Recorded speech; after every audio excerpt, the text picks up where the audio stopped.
Se laver les mains, tirer la chasse ou prendre sa douche. Des gestes du quotidien bien ancrés dans nos habitudes. Mais vous êtes-vous demandé où vont nos eaux usées? Pour le savoir, direction Salins-les-Bains. Cette station d'épuration traite les eaux domestiques des 2500 habitants de la ville. Et c'est dans ce local que tout commence. La première étape de traitement de ces eaux usées sur la station d'épuration, ça va être le pré-traitement. Donc le pré-traitement où on va enlever les déchets grossiers, on va ôter les sables, on va ôter les graisses.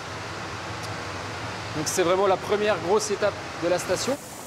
Les eaux sont ensuite acheminées dans ce second bassin pour ce qu'on appelle le traitement biologique. Le traitement biologique, c'est un bassin qu'on va venir aérer pour finalement donner de l'oxygène à des bactéries. Et ces bactéries qui sont là pour dégrader la pollution organique, la pollution azotée.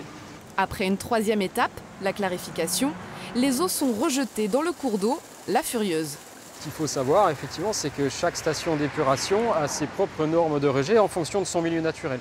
Donc à noter que sur Salins-les-Bains, les normes de rejet sont plus drastiques que la moyenne en France, puisque le milieu naturel est plus sensible. En France, moins d'1% des eaux usées et traitées sont réutilisées. Pourtant, ces eaux pourraient servir à nettoyer les rues, arroser des plantes ou encore des terrains de golf.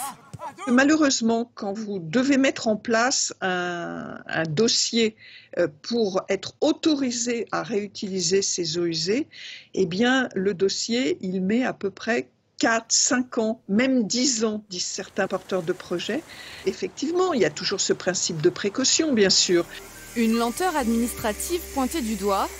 Pourtant, 80% des Français se disent prêts à consommer des légumes arrosés avec des eaux usées, préalablement traitées.